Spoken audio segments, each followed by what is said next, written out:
of the law enforcement system, to, look at whether or not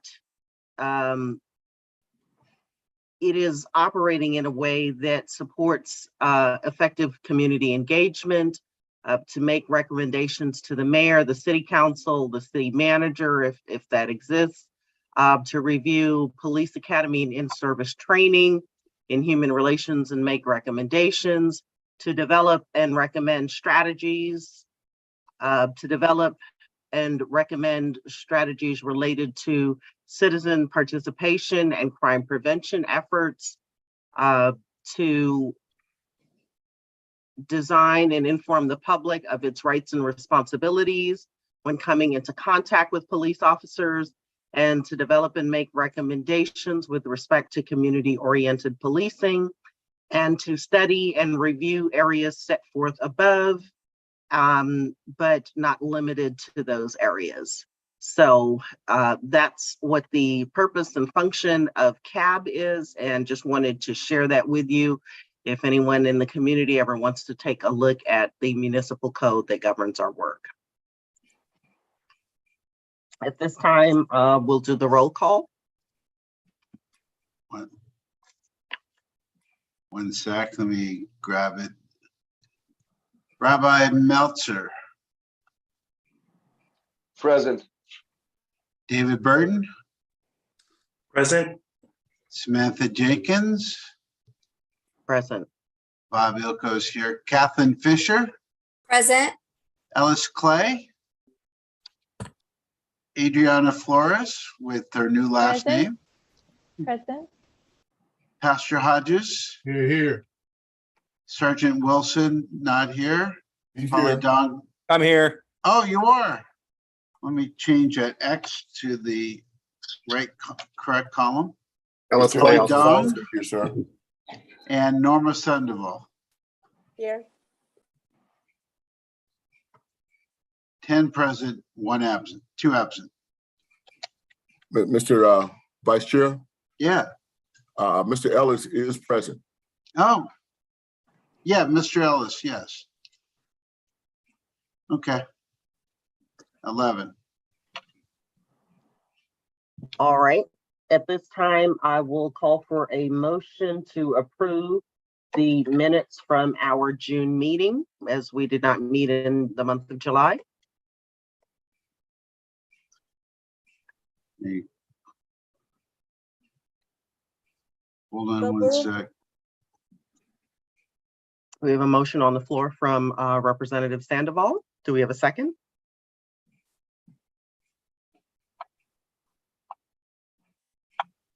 I saw the rabbi's hand. I'll second the motion.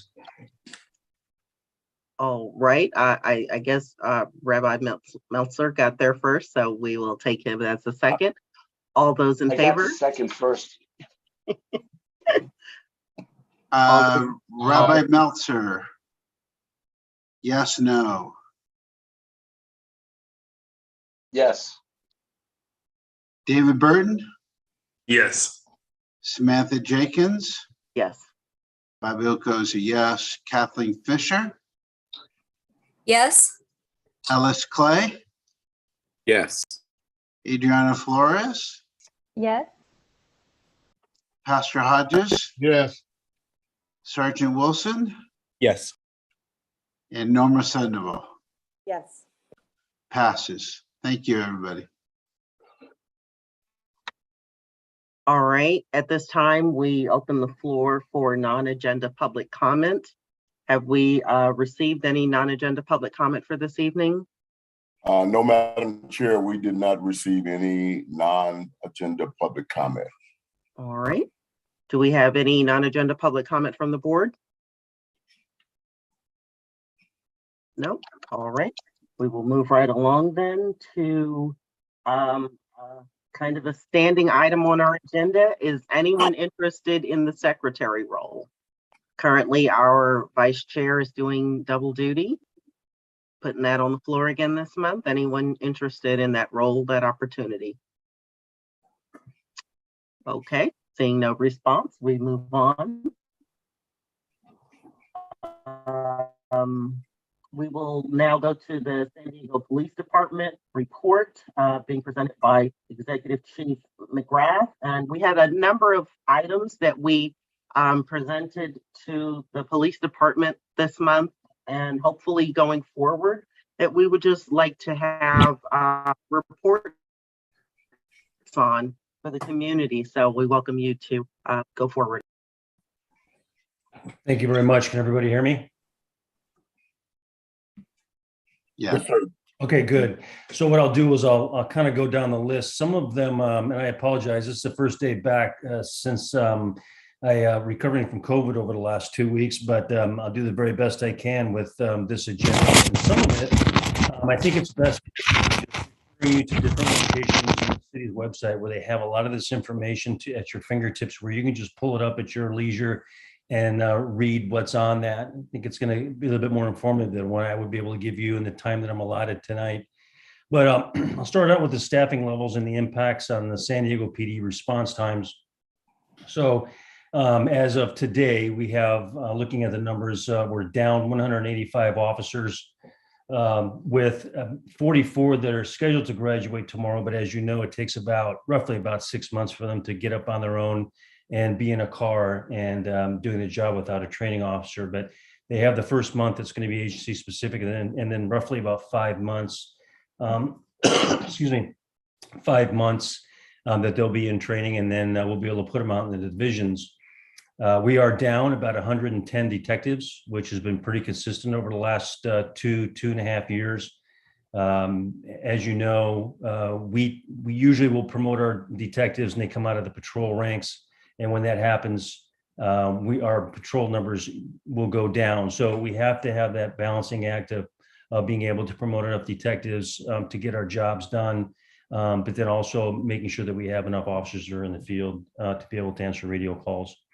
Not surprisingly, our response times are going down, not only with our folks out in the field, but also the ability for us to answer those 911 calls that are coming into communications. So in 2021, our average was about 4 seconds for a dispatcher to answer on a 911. And currently at this point, we're right about 7 seconds. So we're 3 seconds behind what we were last year. But to be fair, I think in 2021, we were right around 5 or 6 seconds. So, a couple of seconds off of, a couple of years ago still is not satisfactory. I wish it was just 1 second, but I don't think it'll ever be that.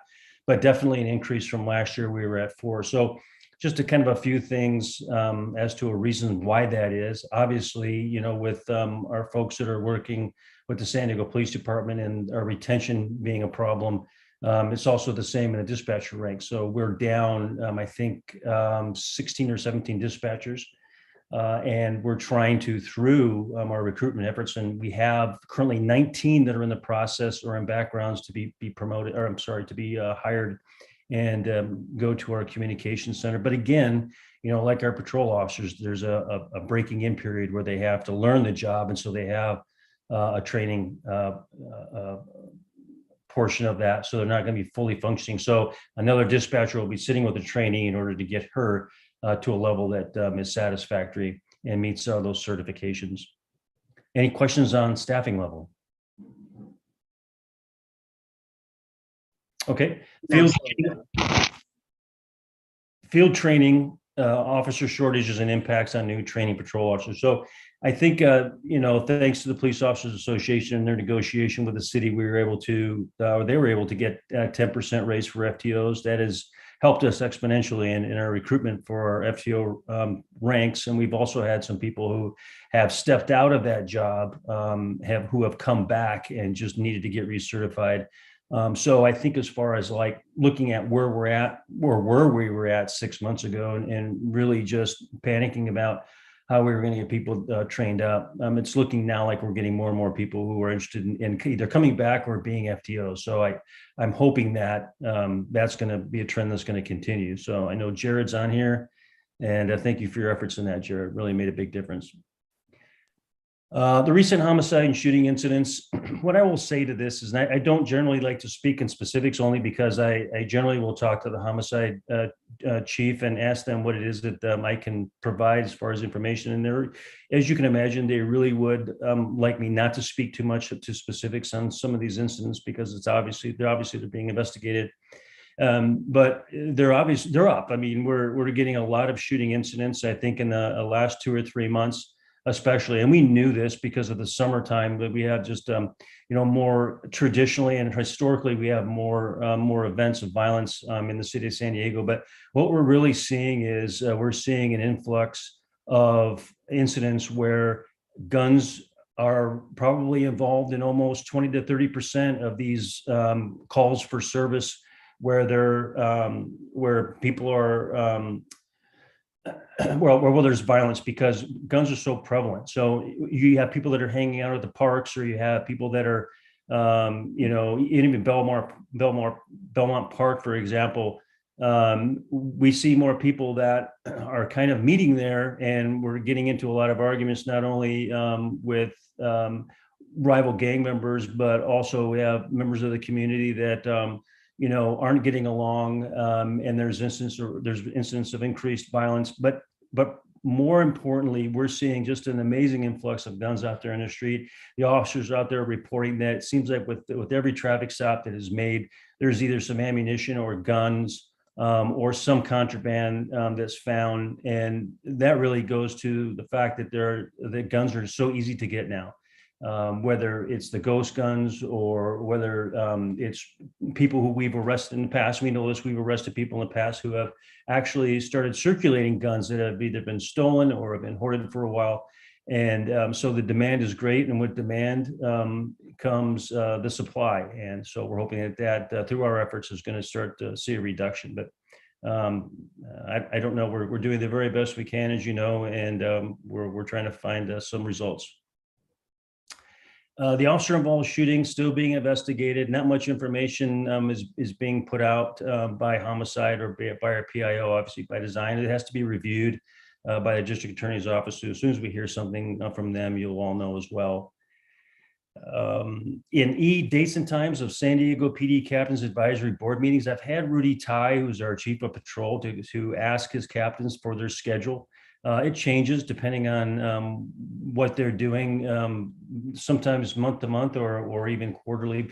But we'll get a schedule out to you so you can see exactly when those captains are scheduled to meet with their advisory boards. And if it's the intention for you to attend, then please let me know, and we'll make sure that they're aware of the fact that you would like to attend, and we'll make special arrangements to get you your parking and everything else that you would need to be comfortable there. On the ShotSpotter background and effectiveness record and pending implementation, I'm going to have Jeff Jordan pull out some of his dusty reports again. He seems to report on this probably once every 4 or 5 months, but every time I talk to him about it, there's always something new that's come up on ShotSpotter. So I am going to have Jeff Jordan take a look at this, write something up, and I'll be sending it through your office so that you can review it. And it'll be some information that I'll be able to provide, or Jeff will be able to provide to you as an update. And then next month, I'll also speak to it as an agenda item, and that way you'll all get the information. I'm going to jump down to the standard operation guidance for community relations officers. And I'm guessing that is, how are we asking our community relation officers to work within our divisions? I will tell you right now, the direction that we're giving our captains is that we're asking them while school is out to go out in the field and actually answer radio calls. They also have their collateral duties of responding to calls of our community members when they need to answer their questions. But for right now, at least while school is out, they're answering radio calls and taking reports. When schools come back in, then the captains will be reevaluating their role. And my understanding, speaking with the chief last week, is that he anticipates that the CROs will be back out and doing their main responsibility, which is liaisoning with their community members. And then the current surveillance technology in use by San Diego PD. So as you know, we've been asked by PSNLN and the council to make presentations on this. And there's probably a 36 or 37 page document that you can find on the PSNLN website, or you can go to the council website and you'll be able to see the presentation that was made by the San Diego Police Department. And it really outlines all the equipment that we have, all the reportable equipment that we're required to report on every year. So instead of kind of just taking this report and putting it on your page here, I'll just refer you to those two websites, and at your leisure, you can take a look at it. You'll see the full report, which should be able to answer any questions you might have about our current technology. We were required to report all of our technology, so there's nothing on there that we don't have that's not on those papers. So if you have any questions after reviewing that, let me know next month, and I'd be happy to answer that. And then finally, on the recent Supreme Court decision, re Miranda, I guess I'm asking the question, which courts are we talking about? Are we talking about the Supreme Court or the state Supreme Court cases on Miranda? I think when we were considering this agenda item, we were discussing the federal court ruling regarding Miranda, but if there was a state ruling as well, we would love to hear how these new rulings are impacting the procedural actions of the police department as it engages with the community.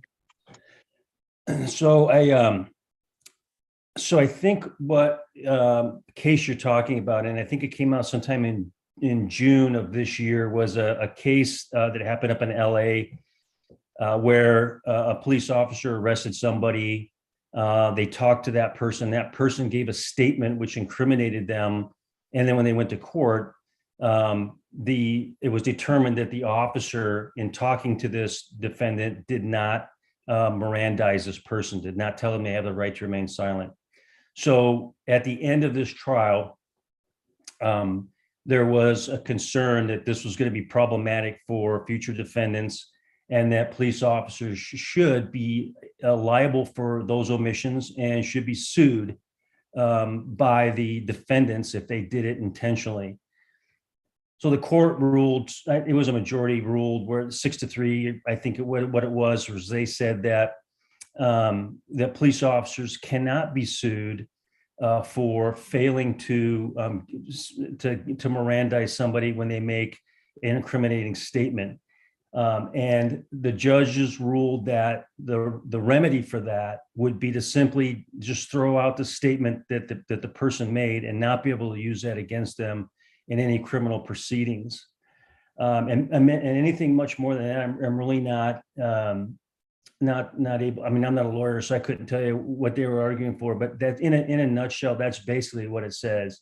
And I think that's the ruling now. So as you know, in our police academies, we have a whole legal portion of those police academies that just go over and over and over and over the rights of accused and in interrogations and interviews. And I know that the Miranda is a huge issue with our core instructors.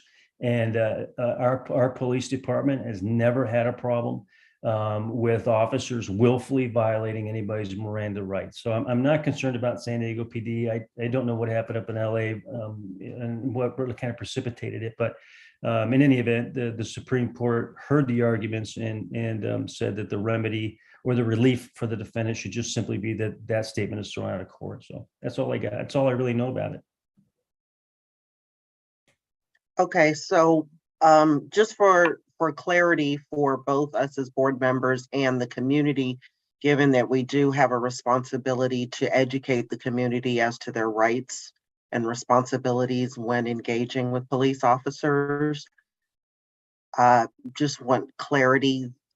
Are officers no longer required to Mirandize community members when they engage them? Or are they continuing with the procedure where they will be Mirandized? Is there no longer an expectation of that being a right of the community? So I will tell you this, when an officer arrests somebody for a crime and they're going to be asking them questions about that specific crime, then we require that they Mirandize the suspect.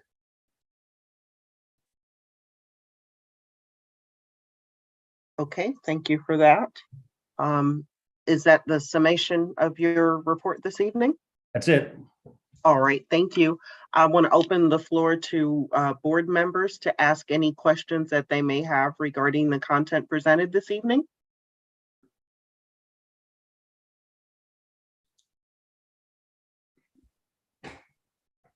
All right, we've got Mr. Clay? You're muted, sir. You're still muted, sir. My apologies. I'm in my garage and it's really slow internet here. My question was with regards to the current police levels of the graduating officers that will be going into patrols with training officers. Are there statistics on how many of those officers are officers of color? You know what? Good question. I usually have that every month, but I don't this month. I apologize. I'll give it to you. Yep. No problem. Thank you. Do we have any other questions? All right, well, Always, Madam Chair, yes, to those answers the chiefs are not able to answer right now. Chief, you can always forward me that information and I will forward it on to the board members so that they can in fact get that, and so appreciate it. I know you normally have that, but if not, we can get that information to you, Mr. Clay. all right, thank you, Mr. Brown. I had a question. I was listening to the portion of your report where you were discussing surveillance technology, and you stated that you've presented a detailed report to PSNLN and the City Council. And there were a couple of things that I wanted to question because you talked about reportable technology, and then you said as well that the report that you presented to City Council documents all technology in use. And it seemed like there might be a discrepancy in those two statements. So I just wanted to get clarity as to what the necessary distinction is between what is reportable and what you reported, which you said was complete to City Council and PSNLN.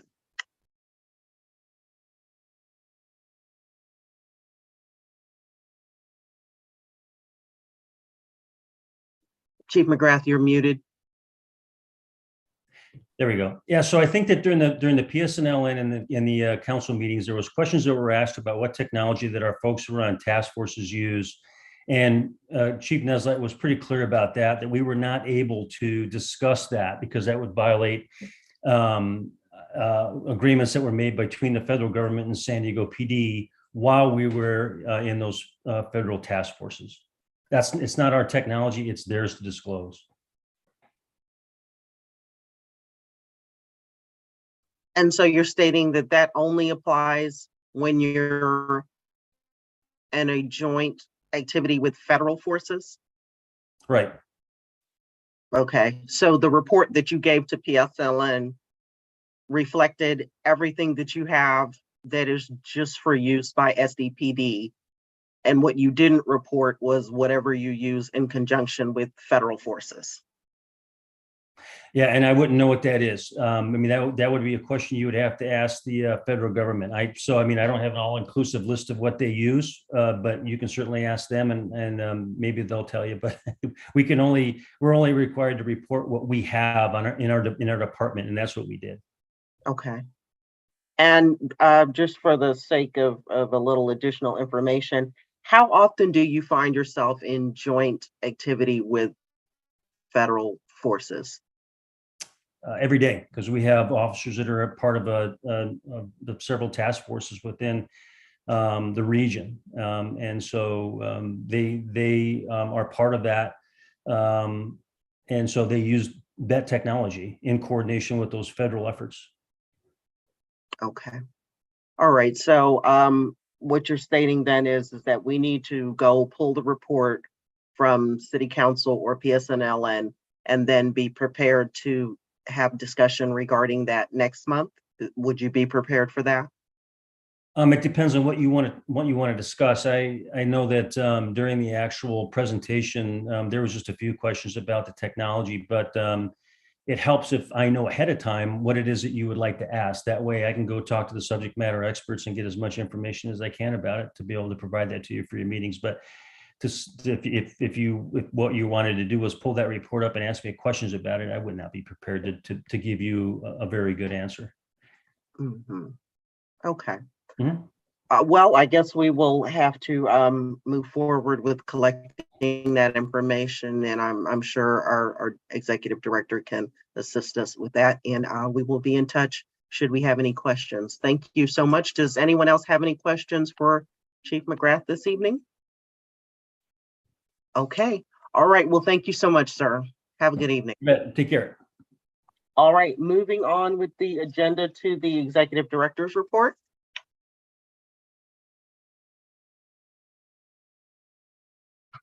You're muted, sir. Good evening, everyone.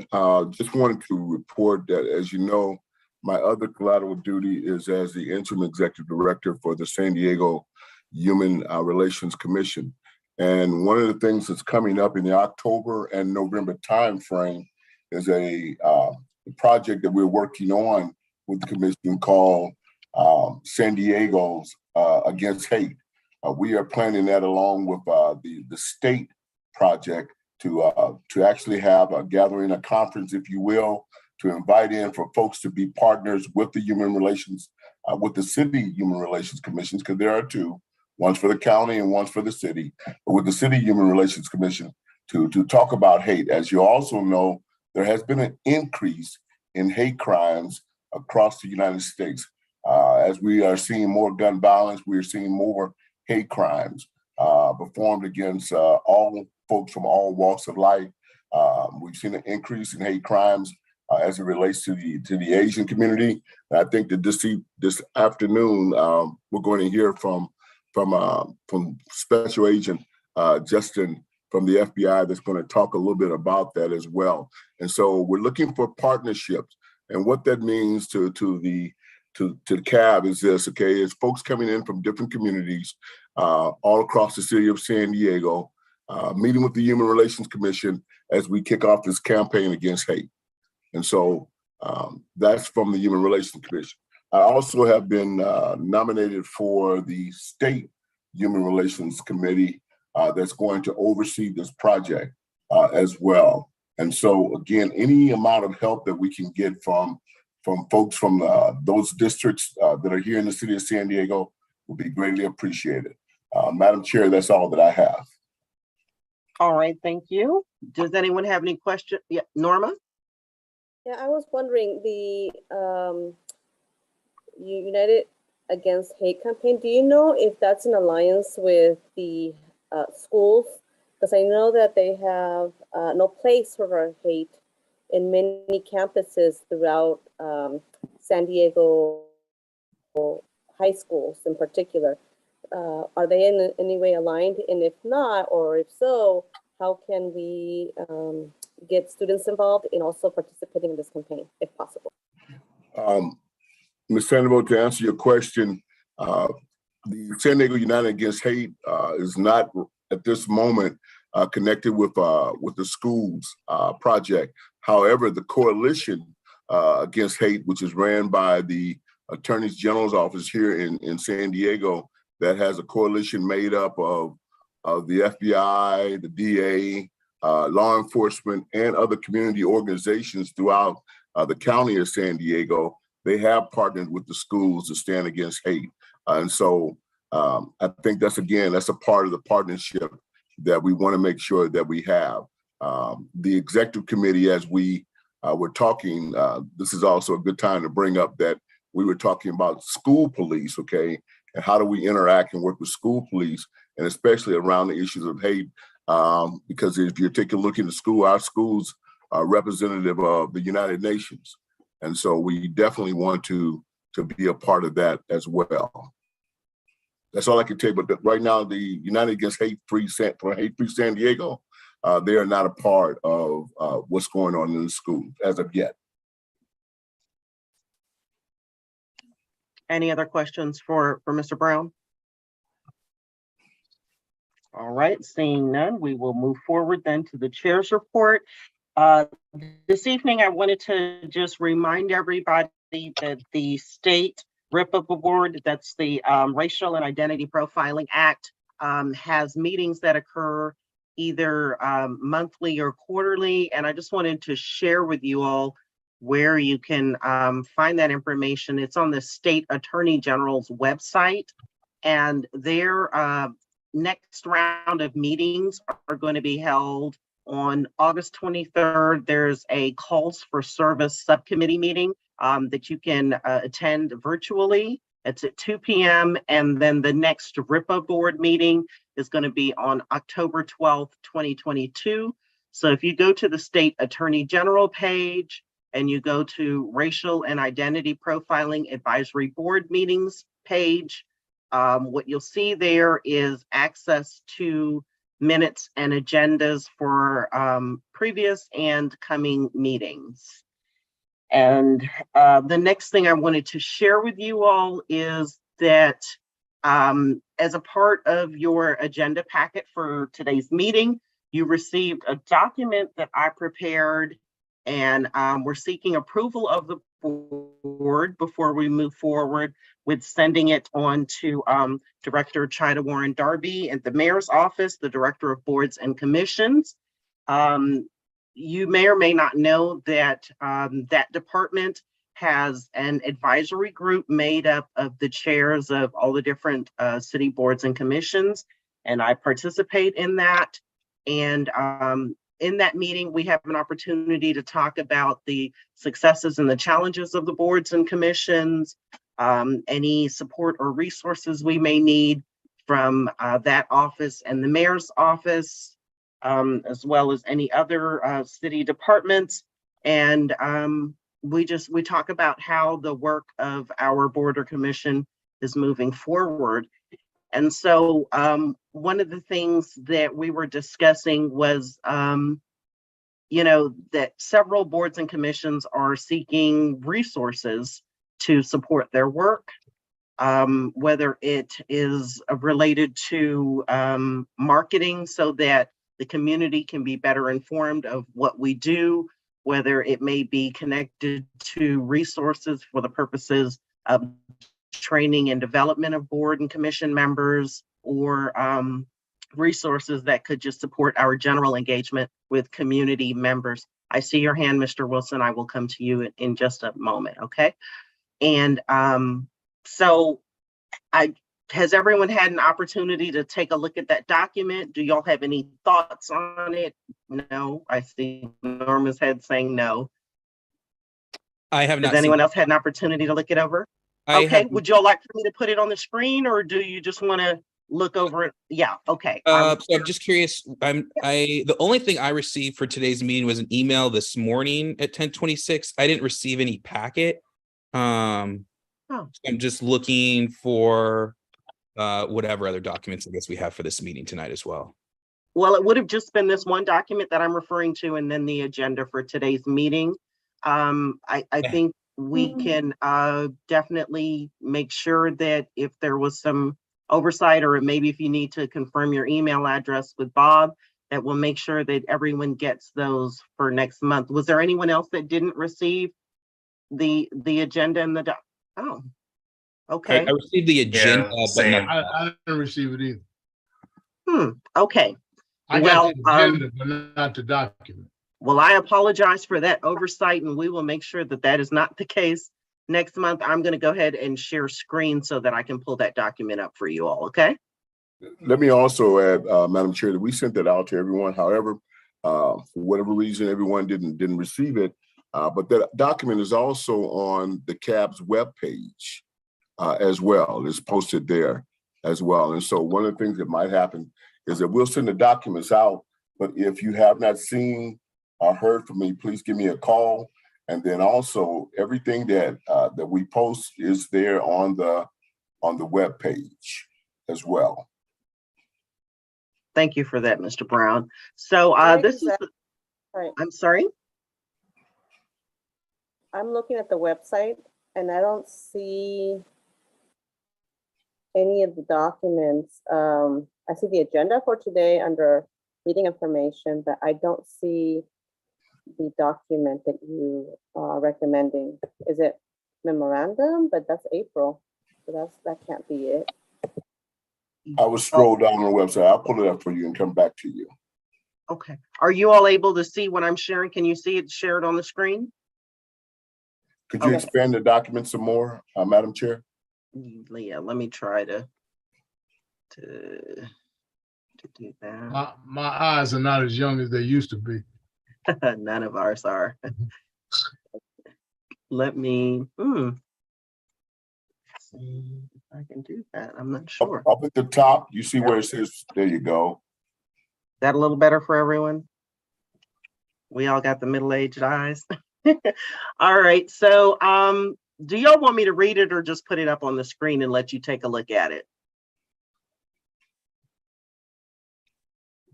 Well, being that we don't have it, I personally would need to read it before I can make any decision. So I would say it's probably best that we all receive it by email before we take any action on it.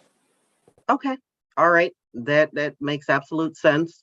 Okay, well, Bob, can we make sure that we are able to get this to everyone this evening so that they have an opportunity to review it and then let us know if they are satisfied with the content before we move forward with any action? Absolutely. All right, so then for the time being, I'm going to go ahead and stop sharing. Is that what the majority of us would like, to just have some time to consider the content? Works for me. Okay, I'm going to stop sharing then. All right. And I'm not sure what happened, but we will make sure going forward that everyone gets the meeting materials in sufficient time to be able to review them. And then last but not least, we talked about engaging with our community, particularly those of us who represent different districts within the city, and using that as a means to get a sense of how our community is feeling about policing within their districts or their immediate community. And so I had the opportunity to do that. And what I did was I took advantage of a community planning group meeting and drew up a little survey that I wanted to use to survey the community members who were present at that meeting around just what their knowledge is of matters related to community policing and what their concerns were related to community policing. So I'm going to share screen because I generated a little survey, had them fill it out. It was a small group of participants, but I do want to try it again and get some more responses, but I want to share with you all what the responses looked like and what the survey looked like as well, okay?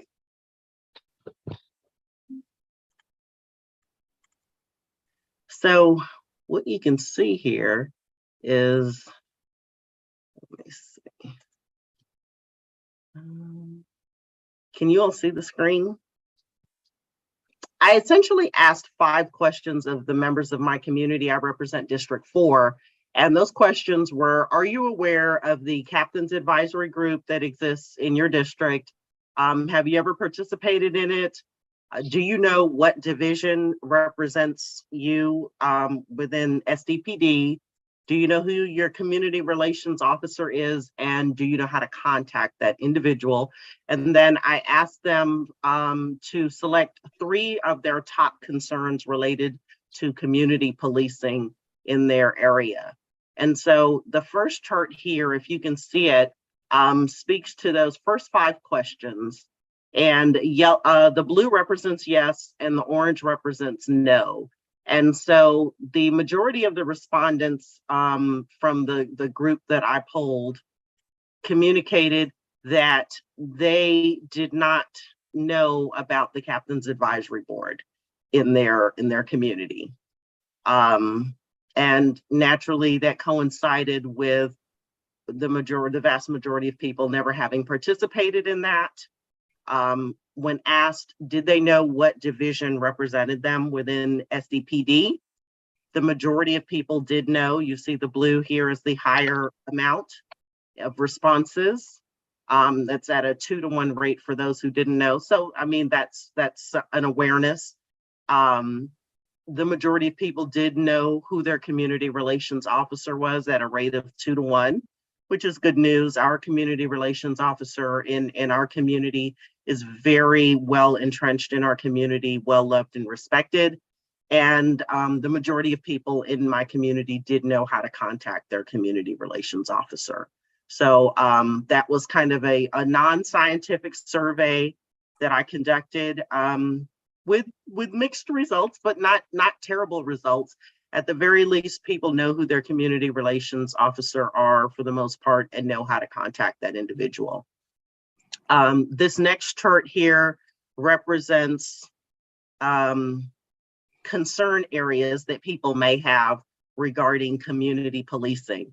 And so what I did was I asked them to choose 3 from a list that I prepared that included concerns like unsheltered persons, gangs, general crime rates, police accountability and transparency, racial profiling, over-policing, safe public spaces, response times, access to crime stats, forced diversity, mass shooting protocols, and under-policing.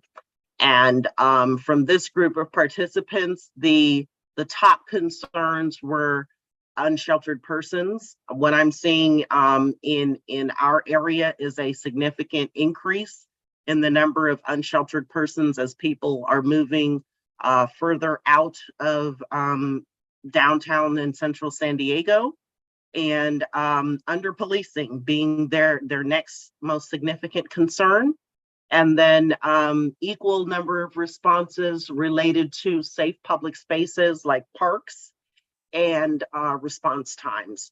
So I wanted to share with you all that in me asking you guys to kind of get in the community and get a sense of what people are thinking about as it relates to community policing, that as a leader, I took that initiative and I did this. So you don't have to do it this way. This was how I chose to do it, but I still want to encourage you all to get into your communities and get involved in finding out what people's thoughts and feelings are about community policing. And at this time, I'm going to stop sharing screen and I'm going to take questions. I saw Jared's hand first, so I want to go to him and then I'll come to you, Norma. Oh, I'm sorry if my hand went up. I just thought that was really interesting, and I appreciate that data. It's similar to what probably my officers are hearing in the streets. Okay, all right. Well, good to hear. At least you're having the same information brought to your attention as I am, and hopefully, as a board, we'll be able to put forth some recommendations to address these findings if we can do similar surveys in other districts, if you all are interested in doing that. Thank you for that, Jared. Norma? Yeah, I was going to echo the data that you received.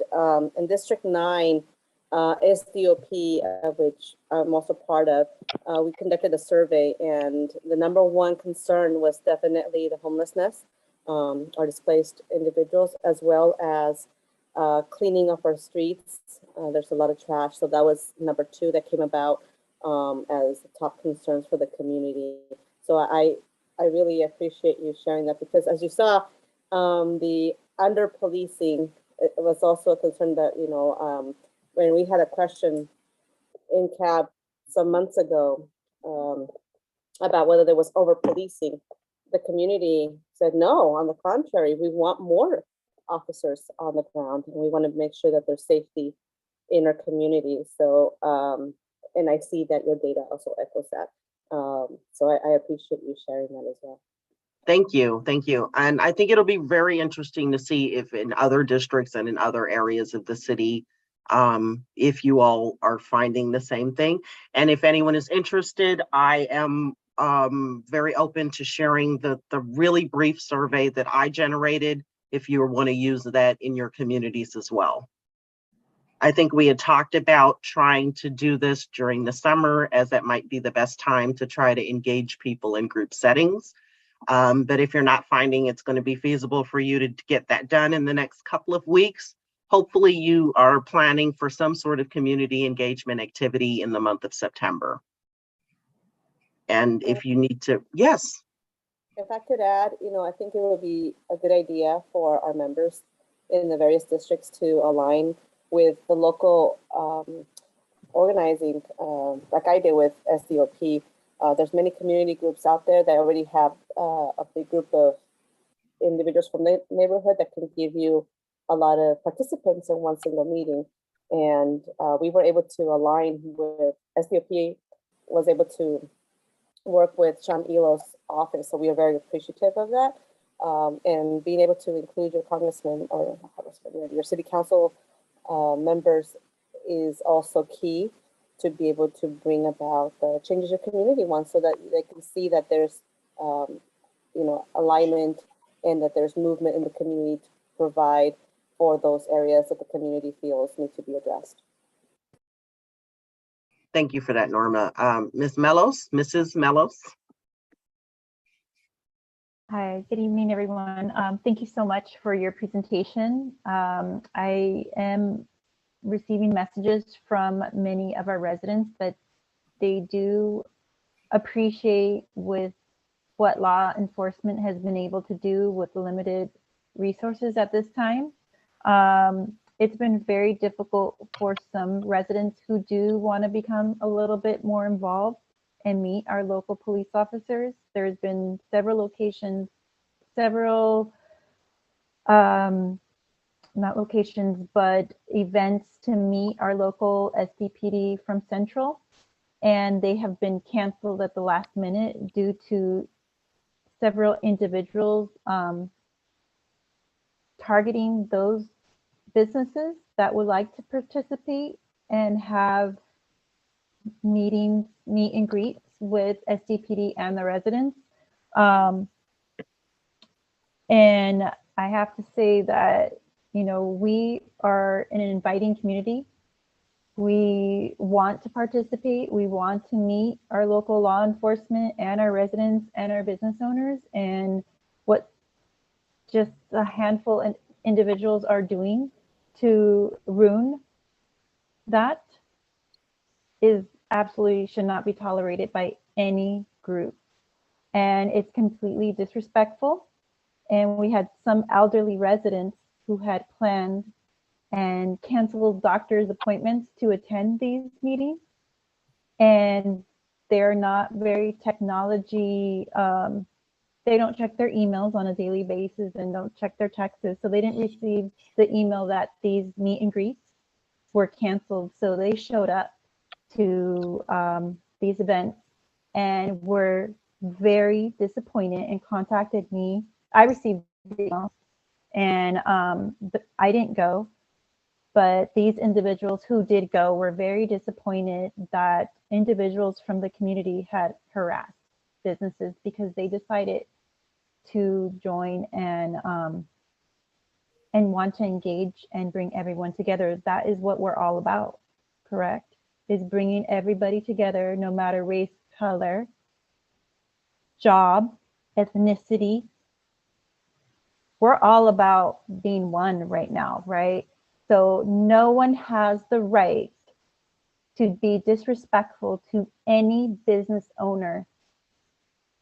And they just chased away my residents from having the opportunity to engage with SDPD, with our law enforcement who have been put in very dangerous situations at times. And I was extremely embarrassed by this, having these older residents show up to meetings that were canceled because of these individuals who decided to use violent and disrespectful to our business owners for wanting to bring all of us together. So I had to get that out. because it needs to be known. Because I at first just thought it was canceled, but when I see that it was canceled repeatedly, I got down to what the truth was, and it needed to be told and out there. And I am ashamed of people from my district that went to target my business community. And yes, so it's something that we all need to work on, and it's hard. And my district is probably the hardest. You know, I've seen several people go, and I've seen it in my car, go and take gifts to children who are playing at Chicana Park.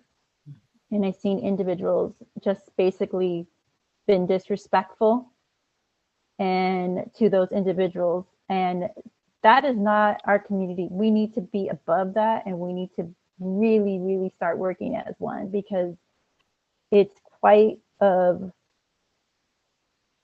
pushing things back. And I really need.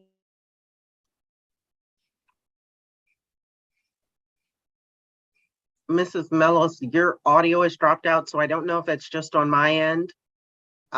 Maybe you're having some technical challenge on your end. Okay, I see Rabbi Meltzer saying the same thing. Sorry about that, but thank you for sharing the challenges that you're having in your community.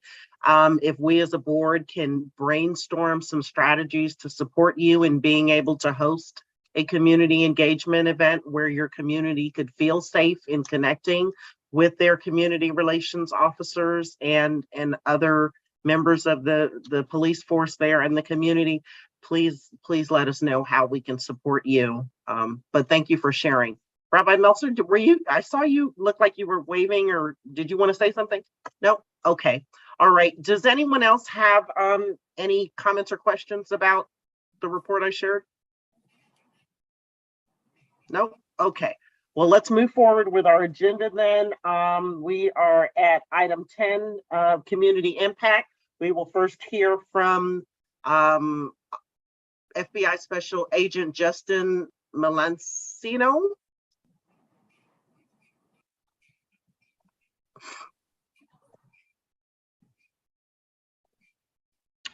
Thanks, Samantha. Can you guys hear me? We can. We hear you, but we can't see you. Yeah, I don't know what's going on with the video. There we go. There we go. Very I good. I mentioned your last name, so I apologize. That's okay. It's Menelacino, but thanks for having me tonight. I will try to use my 20 minutes here, and I'm going to discuss federal hate crimes and what the FBI is doing and go over some stats, and then I'll give a quick case study as opposed to just talking about the federal statutes. So thanks again for having me on tonight. I guess before I jump into this, just a quick disclaimer. I'm going to be talking about hate crimes and offensive material. So there will be racist and hateful language. So just a quick disclaimer as I go forward. And if possible, can I share my screen and jump into a PowerPoint here? Sure can. Let me go back to gallery, and let me go over here. Where are you? There you are, Justin. Let's see. I'm going to make you a co-host, and you should be able to share your screen.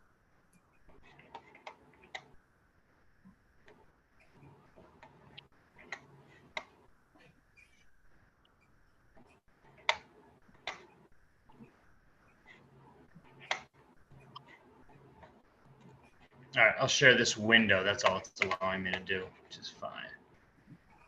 There you go. Very good. Okay, you can see that. Jumping right into it, obviously the mission of the FBI Civil Rights Unit enforce federal statutes, ensure that protected rights of all persons are not violated. Civil Rights Unit sub-programs. So these are the percentages of cases that the FBI has open. As you can see, about 35% are hate crimes, and then just over 60% is color of law.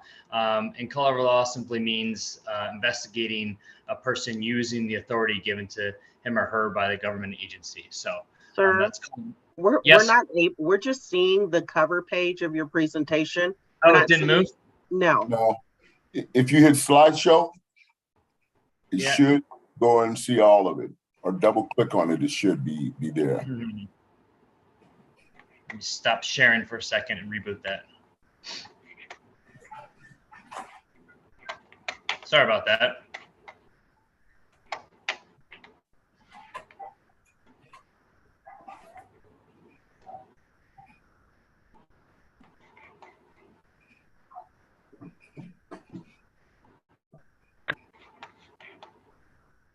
You There still you only go. see. Okay. We see the numbers now. Okay. Did it change screens as I'm moving through this? No, sir. Ugh. Probably gonna have to do it one by one. Okay, I'll keep talking about it.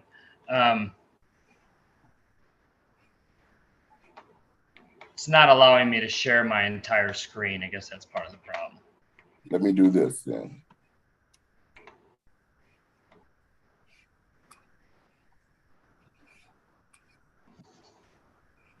I just made you the host, so you should be able to share your screen. Let's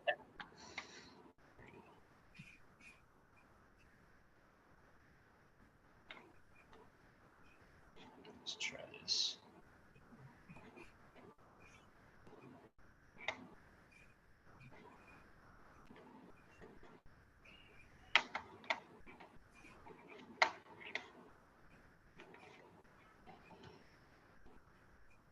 Any better?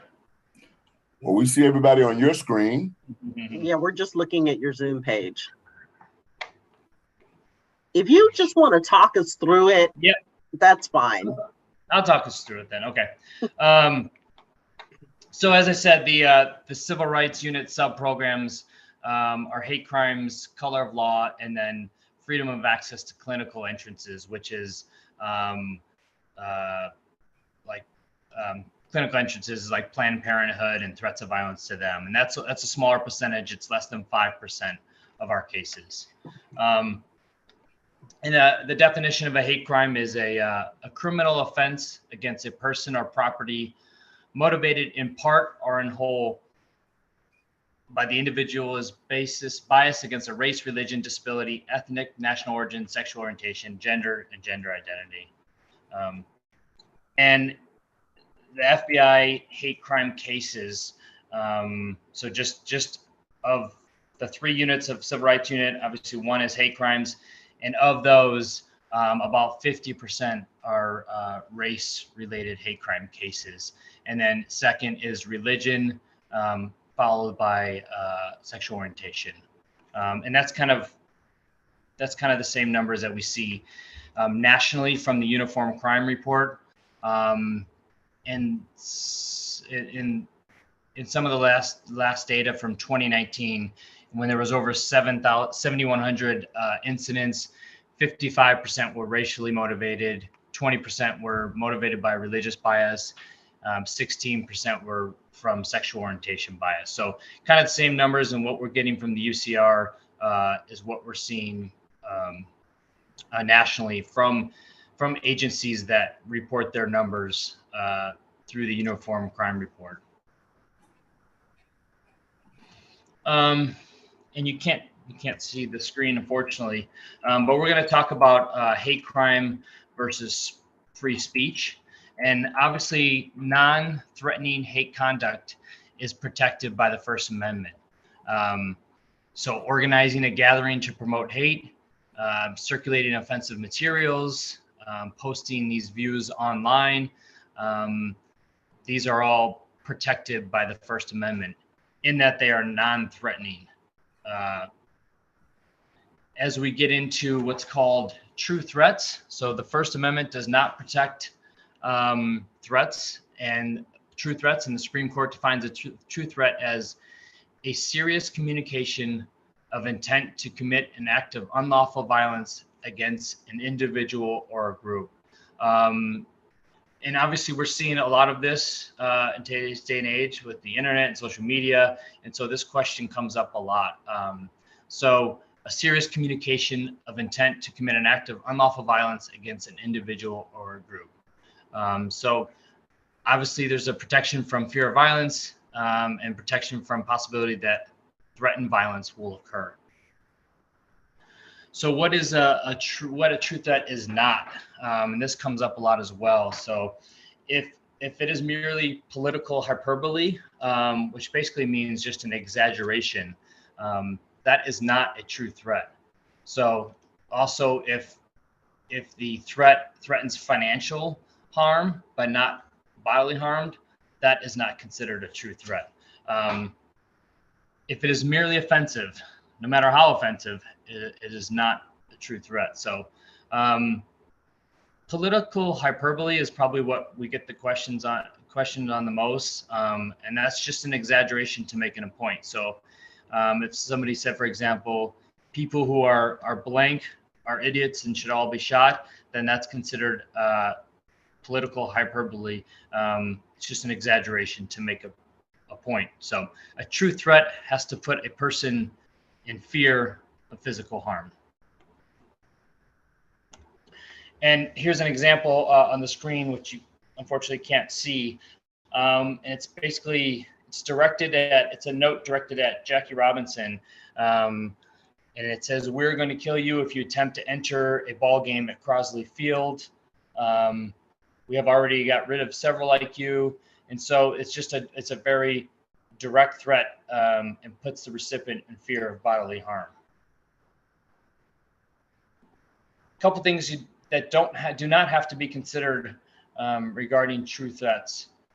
The intent or ability for the individual to carry out the threat. And what that means is there was a case where an individual was in New York and he was wheelchair bound and he was making threats that he would physically not be able to carry out. But he can still be charged with a crime even though he's physically not able to carry out those threats. And also the instability or the irrationality of the defendant. So this can always be used as a defense, but they do not have to be considered when determining if it is or is not a true threat. And I give a couple examples here with photos of federal hate crimes and asking, and one of which is graffiti on the garage of a residence with the swastika, and that would be considered a federal hate crime based on one of our statutes at a place as a residence. And then the second example is somebody protesting with the shirt that says F in a group of people, and that would not be a federal hate crime. As I talked about, as you know, offensive as that is, it's still considered First Amendment speech. So instead of getting into the specifically into the federal hate crime statutes that we investigate, I'm going to run through a quick example, a case study, a recent one. And there are 4 main federal hate crime statutes that we can charge. And I should have let off talking about that. We work closely with the district attorney's office here in San Diego, and the district attorney's office has been very aggressive in prosecuting hate crimes, which is not true all over the country. So it's very good. We work closely with them. So these are our statutes that we can prosecute, but obviously the district attorney's office is aggressive in prosecuting with state charges.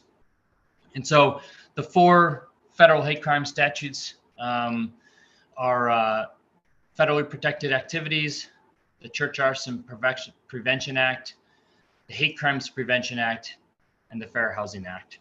In a recent case study in which an individual was charged with a federal hate crime was in 2019 at the Habata Poway synagogue shooting.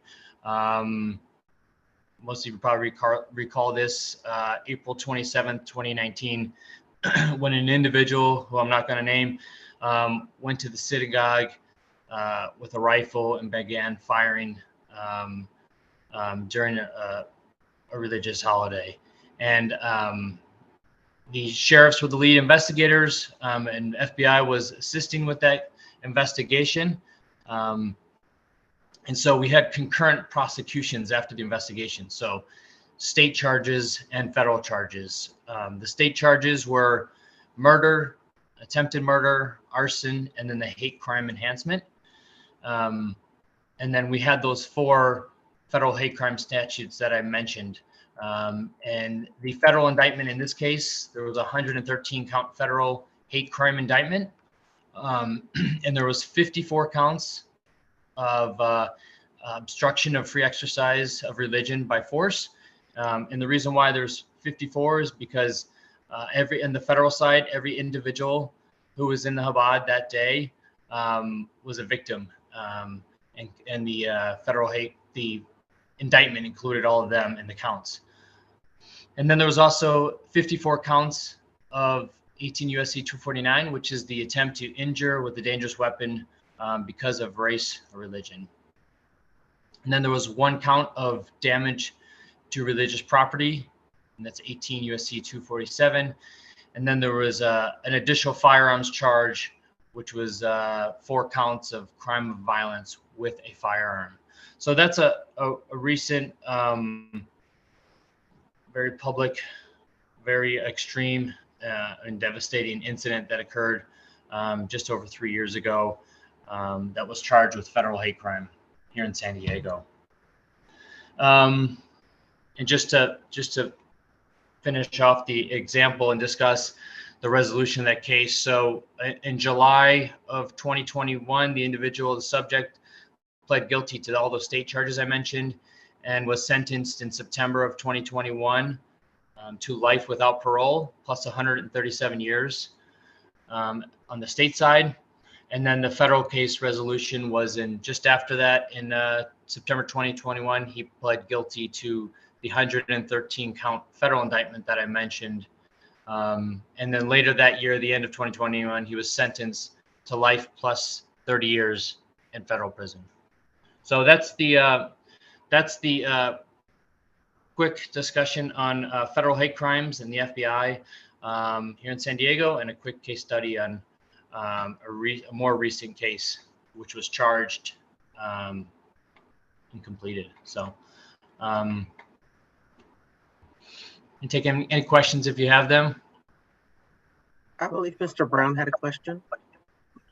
Special Agent, and how do you pronounce your last name? It's Menelosino. Menelosino, okay.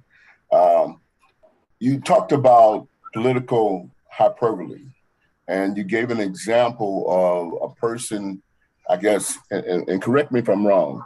The example you gave was a person can go out and say that I'm going to kill all of you people or whatever group or class, or I think that all of you people should be such and such and such, right? That is not considered a crime, but it's considered hate speech, which is not prosecutable. Is that correct?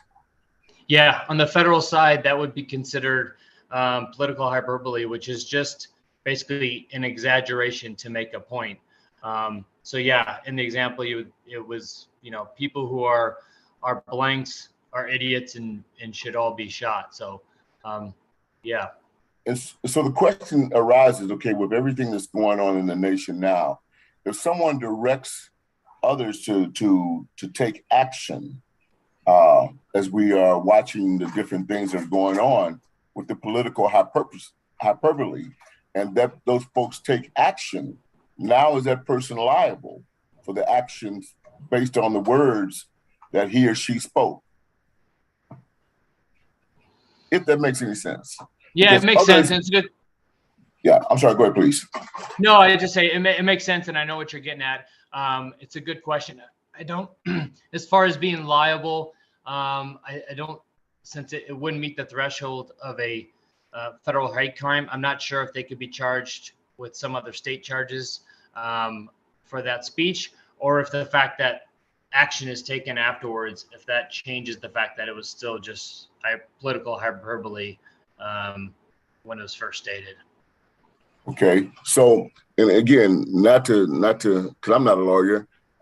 If I say I hate everyone that's not a Raider, and every person that goes to LA and plays for the Chargers should be shot, and then people do in fact hear my words, and folks go and shoot the folks in that are Charger fans, I'm not guilty of anything except for words. I believe so. I'd have to talk to the federal prosecutors and get their opinion on that as well. But that's my initial thought on it. I can kind of jump in here. I can jump in here if you don't mind from the state side. So the main purpose of hate crime laws in California has always been to deter threats, violence, or other violations against any individual based on that individual's real or perceived characteristics. So it's disability, gender, nationality, race or ethnicity, religion, sexual expression, and anybody that associates with those groups. So the Raiders, they don't fit into that group. So it would just be one of those where people just don't like the Raiders. Now, Thank you. yeah. Now, if they just for argument's sake, if they happen to say we hate all Black Raider fans, we hate all Asian Raider fans, that's a problem. Right. And then thank you for that, Executive Chief. Then the big issue becomes these days over the media and what is said on media in regards to folks. And so what class, that doesn't enter into any hate class, because people can write whatever they want to write about whomever and totally be free of that. So anyway, I will shut up now. And I'm a Raider fan and Raiders will live forever. But anyway. Ms. Sandoval, I see you had your hand raised. Yes, I wanted to ask specifically to the youth. Unfortunately, nowadays, the reality is that, as we have seen, there's been instances where school shootings have been driven by a lot of hate crime, and at the same time, we administrators, I'm a school administrator, and we are trying to deal with school discipline through restorative lens. What would you say would be an important component that administrators or educators do when they're working with the youth and being able to create consciousness, and when should we take action in really reporting it to the FBI versus just having it be an in-school situation? When should we as administrators know that it's time for me to call? Like if I have a student that draws the swastika, for example, should that be alarming to the point of, yes, it's a hate crime, or is it more of an in-school incident that we should deal with in-house? I'll take a shot at this, and then I may ask the PD to respond as well. But I think if you have, if you're questioning whether it should be reported or not, it should likely be reported. If you're uneasy about something that a student is saying, I think that's why we have so many great school resource officers and others involved that can liaison with you and work and maybe promote that threat and work on it before it gets to be more than just a threat or a concern. So yeah, I think if you're having concerns with an action or writings or sayings, I think it should be reported.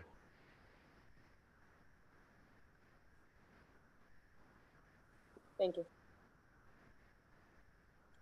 Do we have any other questions for the agent?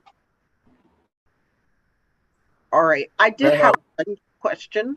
Go ahead, you go. I mean, we are all aware of the Poway synagogue incident.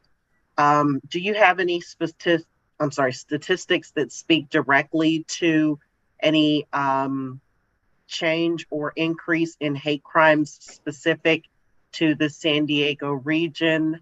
Are you seeing any particular protected classes of individuals being targeted more? And are there any recommended actions that you believe people should be engaging to push back against the increase, if it is identified as an increase? I don't have any numbers from the FBI. I believe the district attorney's office put out some numbers earlier this year that did show an increase, and I don't recall offhand what the specific increases were. I do know that it was somewhat in line with those numbers that I discussed earlier. That has continued as far as the percentages. And I believe the district attorney's office increase in opening of cases, reported incidents, and prosecutions. I think to Mrs. Sandoval's question earlier and yours about as far as prevention and what to do, I think it goes back to these meetings and the I think I heard mentioned earlier the anti-hate crime working group, both the community group and the law enforcement group, and just continuing these working relationships both in the schools and through community members. So. All right. Well, seeing no other hands raised, I thank you for, Mr. Brown. Special Agent Justin, I'm not going to try your last name. Could you right click on and give me the hosting thing back? Hosting's responsibility back. You just have to right click on and click host, make host.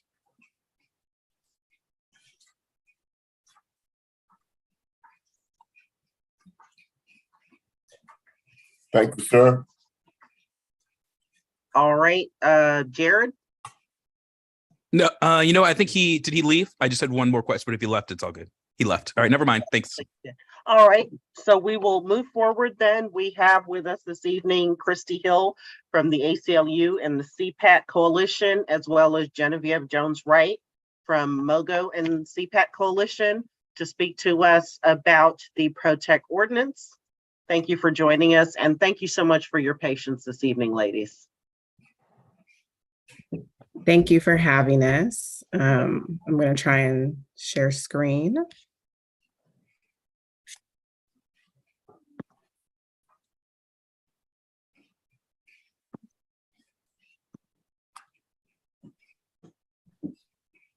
Madam Chair, will you make them a co-host? There you go. You should see it. Yeah. Yep, there you go. You're good. All right. Good evening. Genevieve, are you here? Oh, hold on.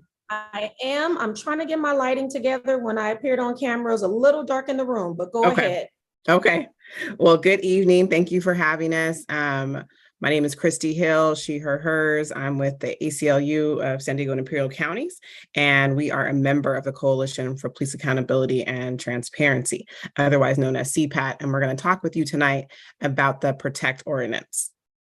But before we do that, I'm going to turn it over to Genevieve to introduce herself and CPAT. Are you ready now, Genevieve? Absolutely, I am. So first of all, thank you so very much for having us here. It is my honor to be present with Christy, making this presentation to the Citizens Advisory Board. I am Genevieve Jones-Wright, a co-founder and the executive director of Community Advocates for Just and Moral Governance, or MOGO. And before we jump into this presentation on what Protect is and what it does, I always like to talk about the coalition that is behind Protect. The coalition is the Coalition for Police Accountability and Transparency, or CPAT. And CPAT is a coalition that is made up of community groups that include civil rights, faith-based, law, labor, and other groups. And we've been working together to improve police accountability and transparency since 2016. Our member organizations represent and support people of color, people experiencing homelessness, youth, members of the LGBTQIA+ community, people experiencing mental health issues, refugees, immigrants, and many others. We call these folks marginalized groups. You may have heard that term before. And this broad spectrum of diversity represents and reflects the diversity of San Diegans that are negatively affected by biased policing. So going to the next slide, this is what we believe. We believe that all people, every single person in San Diego deserves the opportunity to thrive, to go about their daily activities and their daily lives free from discrimination, harassment, and intimidation, to be treated fairly and with dignity without regard to race, identity, zip code, or personal background. Now, this is the belief that we have at the very center of the work that we do. And we recognize that this is a fundamental value that is shared by a lot of us, if not all of us, but some of us take it for granted because the likelihood of having a negative encounter with law enforcement is relatively low for some of us in the San Diego community.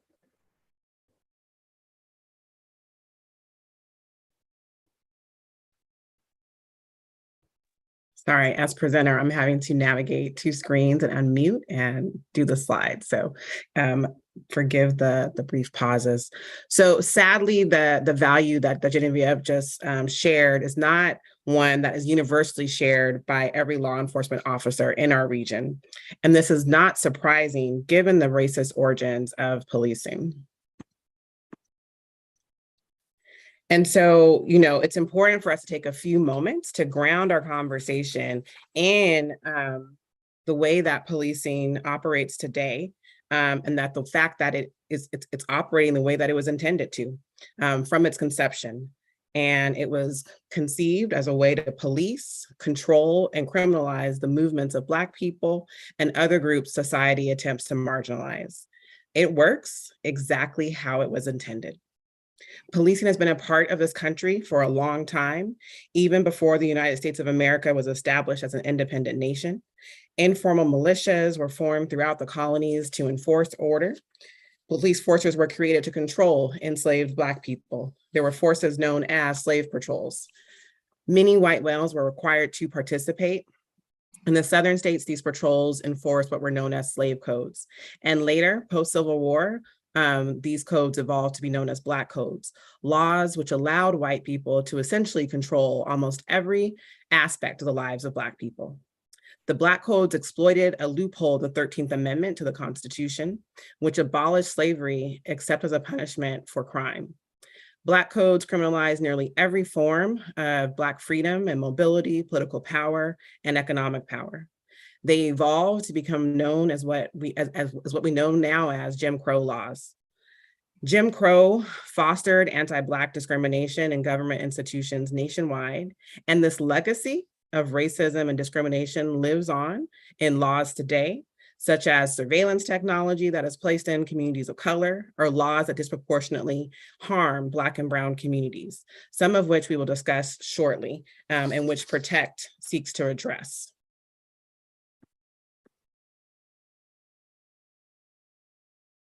And so knowing this history, it shouldn't be a surprise, a great leap to believe that bias policing exists in San Diego. But too often we hear from elected officials and community members that things are not that bad here. We're not Ferguson. But the lived experiences of community members tell a different story, as does the data.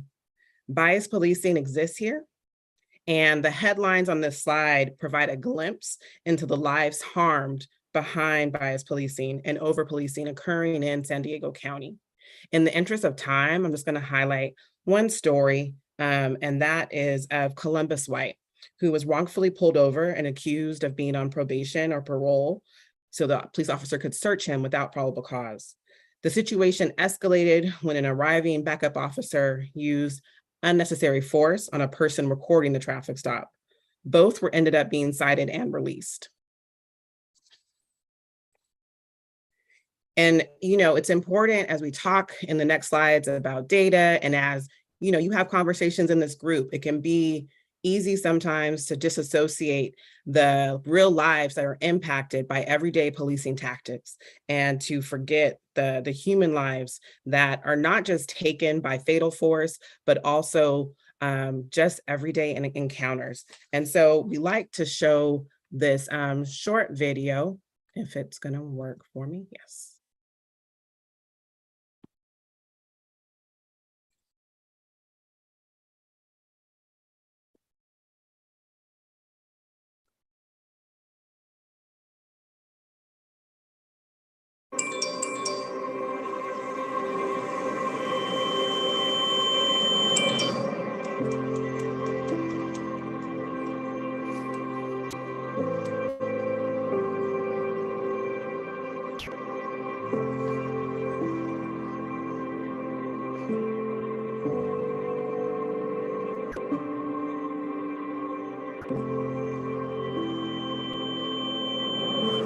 I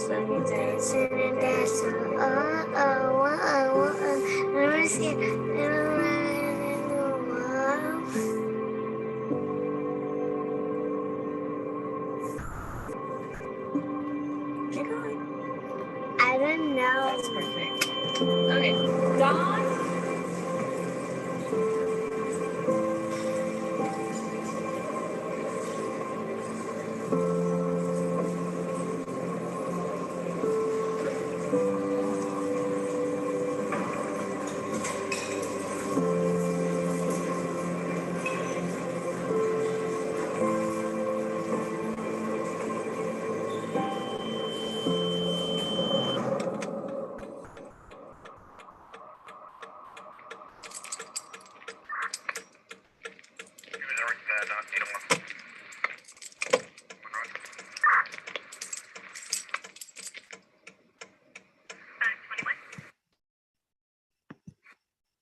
And so what the video, what the video is showing is just how these encounters, even the encounters that don't result in a citation and an arrest and a use of force, can be traumatic for someone, can threaten to interrupt their day, the small moments in small ways and big ways. And we have to keep that in mind. And that's why it's really important for us to look holistically at solutions to address the way that policing is happening in our communities. And I will turn it over now to Genevieve to walk us through some data. So before we get into the data, wanted to talk a bit about the partnership between Center for Policing Equity and the San Diego Police Department. The Center for Policing Equity partners with law enforcement and communities and use an evidence-based approach to evaluate policing practices. CPE partnered with SDPD in 2019 to examine policing practices and behavior from 2016 to September of 2020. Going to the next slide, you will see some of the details from the report that was released in 2021.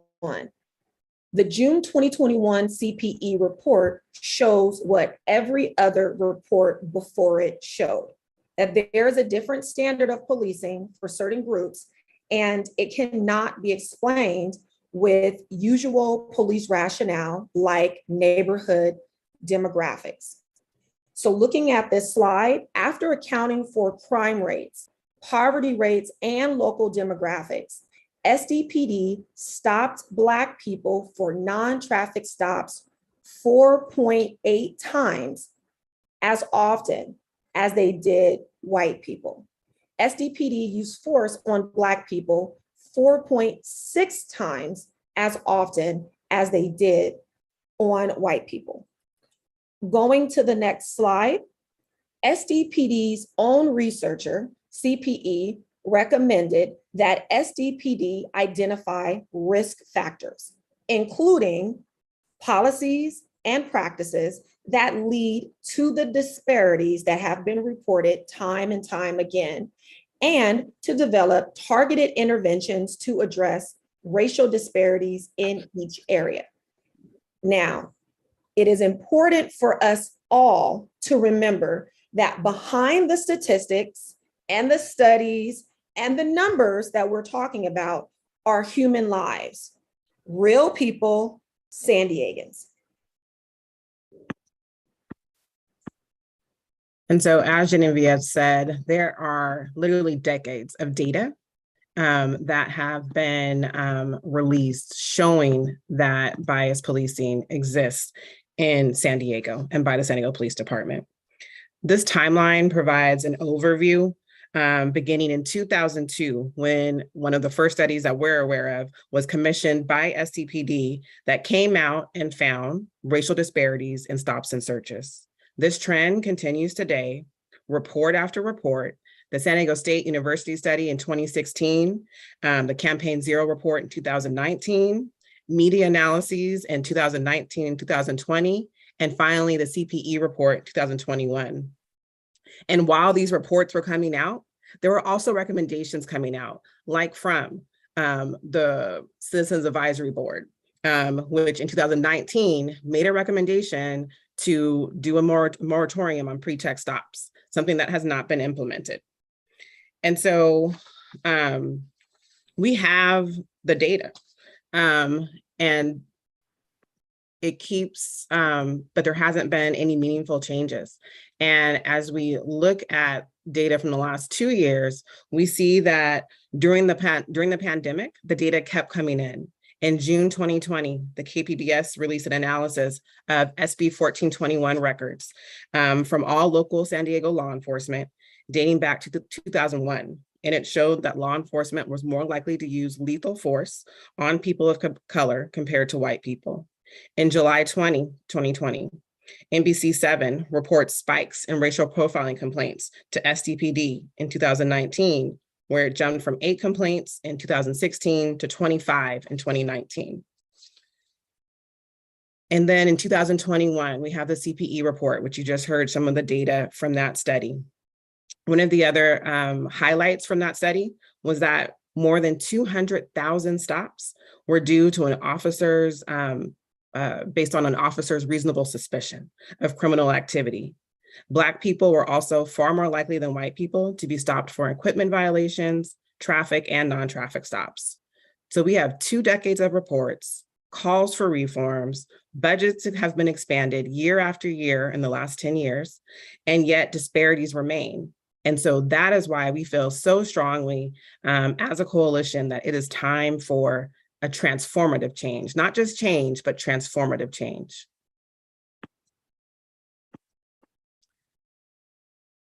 And so following the murder of George Floyd in the summer of 2020, around the world and across the nation, and here in San Diego, online and in the streets, we saw people protesting police violence and anti-Black systemic racism. CPAT responded to the moment with a package of policy recommendations called Police Accountability Now. And these recommendations are on the screen. It was seeking to reduce the role of police in our communities and to really invest in solutions that bring true safety to communities. And so I won't name all the ones that are on the screen in the interest of time, but one of those recommendations was the preventing over-policing through equitable community treatment, the PROTECT ordinance. And in short, PROTECT seeks to end pretext stops and stops for equipment violations and limit discretionary stops by raising the standard for when police can stop and search people to probable cause. And I'll turn it over to Genevieve. Thank you, Christy. So everything that we've discussed so far in this presentation supports why the PROTECT ordinance is critically needed. So how will PROTECT address some of the issues that we've talked about so far? Well, the PROTECT ordinance will require SDPD officers to have probable cause to stop, detain, or search a person. This does include fourth waivers, people who are on probation or parole who have waived some of their Fourth Amendment rights. It would also prohibit pretext stops, as this body recommended back in 2019, and consent searches that give SDPD officers the power to stop, interrogate, and investigate people at their discretion. It will also require SDPD officers to explain the reason or the reasons for a stop and document those reasons in detail. The documentation for the stop will become public record. The PROTECT Act also would eliminate stops for certain equipment violations. So you think about things like expired registration or a broken turn signal. This is important because we know that everyday traffic stops can sometimes be lethal. And I'm thinking about a few of the stories that have happened right here in San Diego, where traffic stops have become lethal as a result of simple equipment violations. And lastly, the PROTECT ordinance will hold police accountable should they violate the PROTECT ordinance. Now, going to the next slide, it's always important for me to talk about why Protect is informed by the best practices and is informed by community members. This policy is informed by San Diegans who are impacted by discriminatory policing. So remember, all of those member organizations in CPAT, but it's also informed by national best practices. If you look at the slide, we see where it incorporates the best practices that were recommended by President Obama's task force on 21st century policing. And if you recall, back in 2020, after the murder of George Floyd, we had a number of our elected officials sign on to this promise, people who include our city attorney even. It also incorporates traffic enforcement in San Diego, California, and analysis of SDPD vehicle stops in 2014 and 2015, which was an independent analysis and study that was commissioned by the city of San Diego itself, wherein they made recommendations that were not implemented in order to curb the racial profiling that we see happening in our communities. And lastly, it incorporates best practices as recommended by the Evaluating Policing in San Diego report, which was done by Campaign Zero. Going to the next slide, why should we pass Protect? I'll tell you this in one line, because Protect will benefit every single person in San Diego. People in San Diego will have fewer of the type of police interactions that research shows have no public safety benefit, but that are humiliating, degrading, and dangerous. Why should we pass Protect? Because the rights of all people in San Diego will be better protected. San Diego can finally curtail policing practices that use consent searches and pretext stops disproportionately to interrogate Black people, Latinos, Asian Pacific Islander communities, the LGBTQIA+ community, people with actual and perceived disabilities, and people from other marginalized communities. So where is Protect now? As we go to the next slide, I just want to give a very brief recap that in the summer of 2021, Council President Pro Tem Monica Montgomery Stepp sent Protect for a legal analysis. And in March of 2022, it was added to the Public Safety and Livable Neighborhoods Work Plan. Christy? Thank you. And it's still undergoing legal analysis today. And so we want to leave you with this. You may be thinking that this is not your experience. This is not the experience of community members that you've been in contact with. You may want more police. You might just not understand it. And so it's important for you to step back and realize that the impacts of bias policing may not be something that you personally experience, but doesn't make it less real for those around you, whether that's a neighbor, a family member, a barista that you see every day. It is pervasive and real, and the data shows that. And community stories that have been shared year after year, some in bodies just like this, show that this is a pervasive problem. And so don't discount it. Really encourage you to sit with the information. We appreciate the service of everyone on here. We know that you are all volunteers and that this is an issue that is important to you. And so you are in a very special place, right? Compared to like other folks in the community. There was massive action in 2020.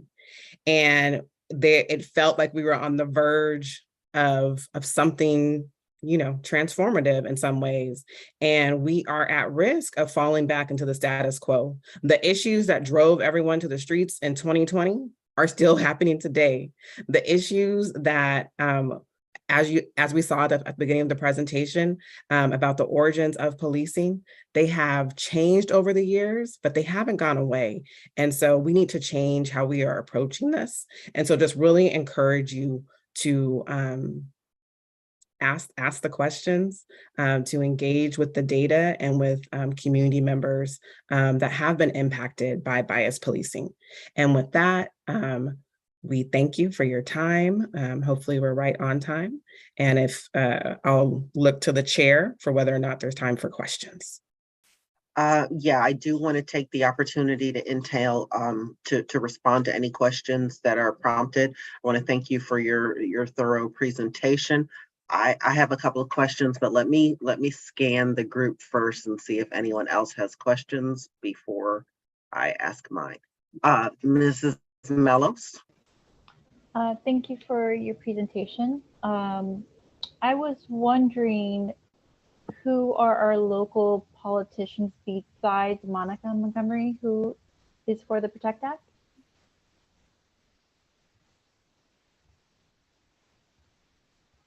The Protect ordinance has not come before a committee yet, so the other council members have not had a chance to weigh in officially. Okay, so I thought I heard you say there was somebody else besides Monica Montgomery, but I didn't catch the name. We did not. We said Was that it attorney or somebody? the city council president pro tem, Montgomery Stepp, sent the Protect ordinance to the city attorney for legal analysis last summer. Okay. And then I think what she may have been referring to was there was a point in your presentation where you said that after 2020, when you all put forth your initial group of recommendations, that there were a group of varied city leaders who, signed on in agreement to some of the components of the recommendations you all had made, and you referenced, I think, the city attorney being one of them. Genevieve, do you want to? So I'll come in. So yes, it was on the slide where we talked about how the Protect ordinance incorporates some of the best practices, not just from impacted community members, but also from national best practices. And some of the incorporated parts of Protect come from President Obama's 21st Century Task Force on Policing. And as part of that, and in response to what we saw in the wake of the murder of George Floyd, we saw local elected officials sign on to that particular commitment. Yes. So And who were our local officials who signed on to it? So and just to be clear, she's talking about President Obama's 21st Century Policing Plan, Correct. correct, Genevieve? Not Protect specifically, just so that we're clear, Ms. Mellos. Mm-hmm. So, okay. And I also saw something that said limit stops solely based on the equipment violations. Can you elaborate on that a little bit more? That was probably on the slide before. So an officer would not be able to stop you for a broken tail light or expired tags. Okay. Okay, thank you for the clarification. Yeah. Bob, you had questions? Yeah, with the issues of national security and national defense, and how do you reconcile this Protect with the fact that officers or patrol officers are on the front line of being the eyes and ears for mass shootings and things like that, because things that's how does national security curtail with this or reconcile with this, because officers that can pull somebody over for equipment violation may find out that they're planning something bigger and better to harm people, and every national security agency puts the stock in patrol officers being the first eyes and ears of the defense. I'm sorry I'm not articulating well. I'm a little bit tired, sorry.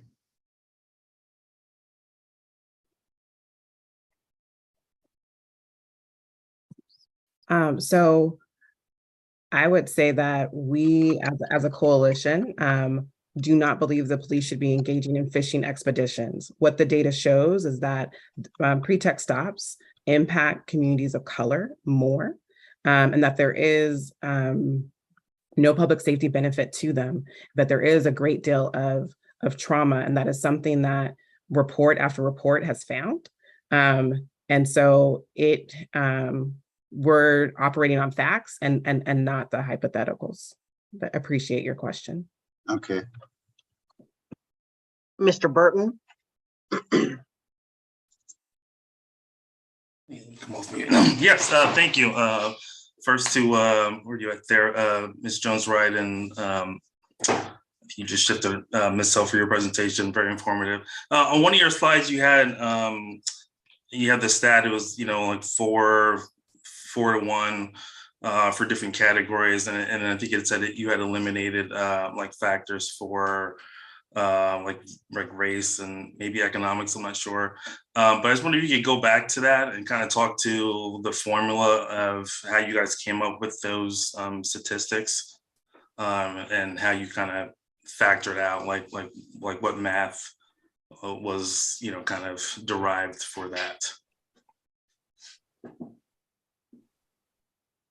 I'm pulling up the slide. I don't know, Genevieve, if you want to talk about it while I pull it up. Yes, what I was going to say is that we didn't do the math. These are studies that have been done previously.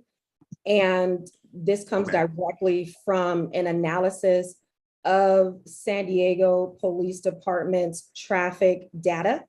And after the folks who were commissioned to do the independent studies controlled for those things, those are the findings. Okay, so could you provide those, who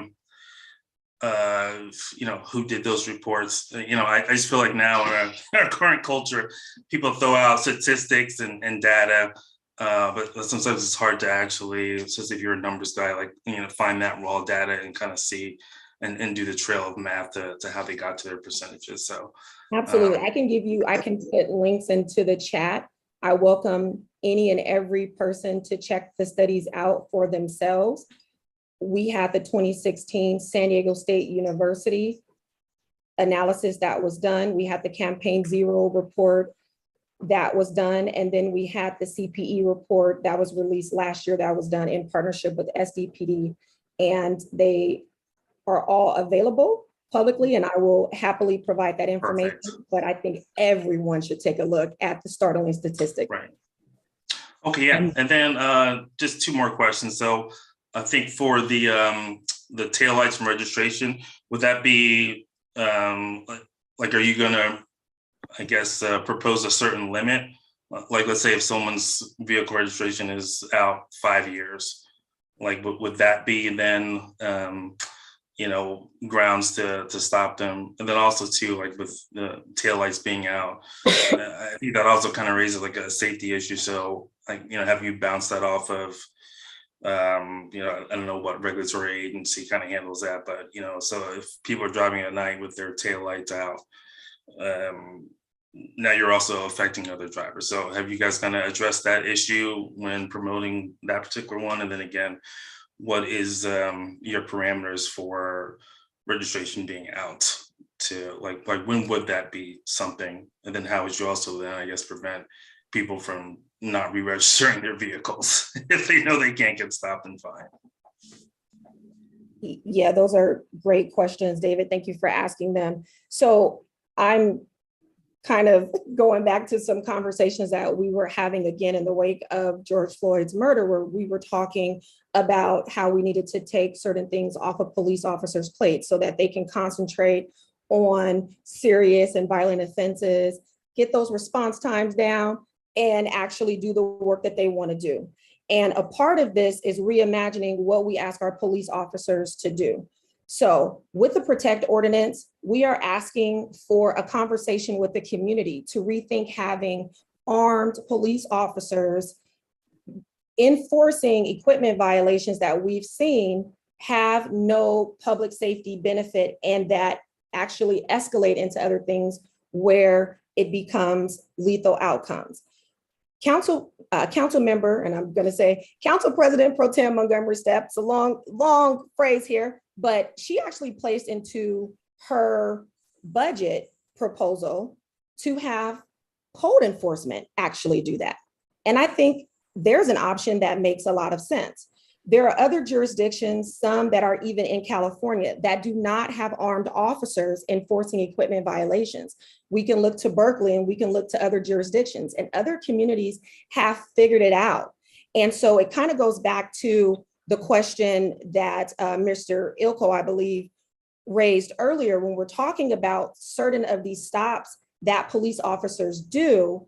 We want to reduce those interactions that actually don't provide any public safety benefit. When you look at the stops that are made based on their discretion, a lot of the pretext stops, they don't yield anything. I don't think that we highlighted this particular piece of data, but if you look at the number of Black drivers and Latino drivers that are stopped and searched, they're stopped and they are searched at a higher rate than their white counterparts, and yet they are less likely to actually have illegal items on them. They're less likely to have contraband like drugs and weapons. And yet, because of the targeting, because of the profiling that occurs when you have it at your discretion and you police different groups differently, then you don't have a yield that benefits public safety. What you have is an outcome that people are harassed. So I get the concerns about national security and things of that nature, but the facts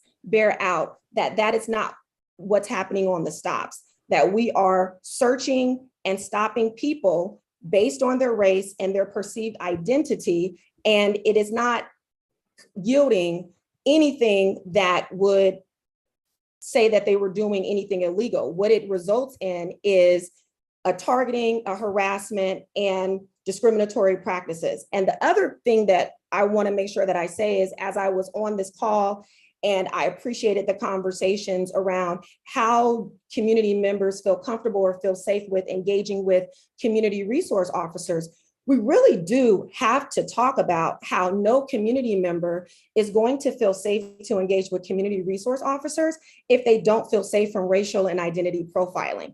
And so we really do have to get a handle on this, and this is what Protect seeks to do. Okay, so just more in a recap, it's not so much that they wouldn't be stopped, it's just not by armed police. So you're not advocating that they stop being a regulation, right, either by the city or the state, just that engagement would not be by an armed law enforcement officer or city official. Correct. Protect will not take any of these equipment violations off the books. The vehicle code will remain the same as it relates to equipment violations. These things would continue to be enforced, but they would not be enforced by San Diego police officers. Okay, good. Thank you for that clarification. And then just one last question, just some people in my district as well.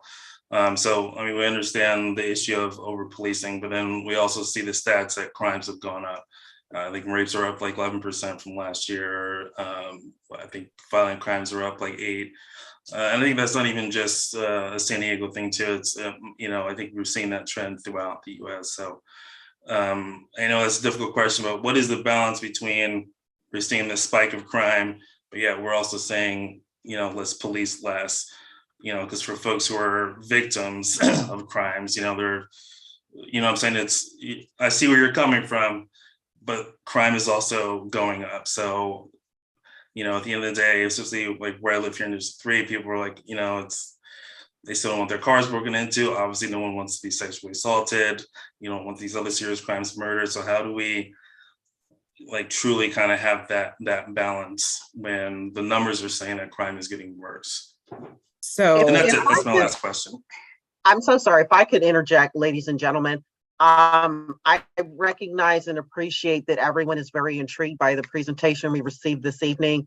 And I apologize for it being towards the end of our agenda, which may have curtailed some of the opportunity for further engagement.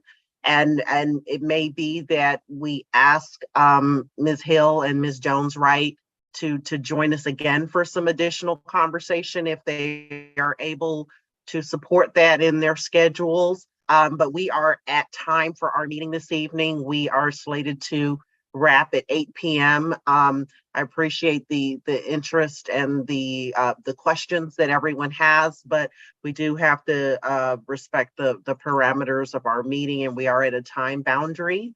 So like I said, if it's feasible that Ms. Jones-Wright and Ms. Hill could come back next month, maybe for some supplemental time with us, I would love to extend that invitation and say that we've really appreciated you being here this evening and educating us, because this has been something that's been on my mind for quite some time. I've been, at least for 6 months, telling the board we need to have you guys here to inform us about Protect and the scope and scale of the ordinance. Do you think it's likely that maybe you could come back next month for some additional discourse?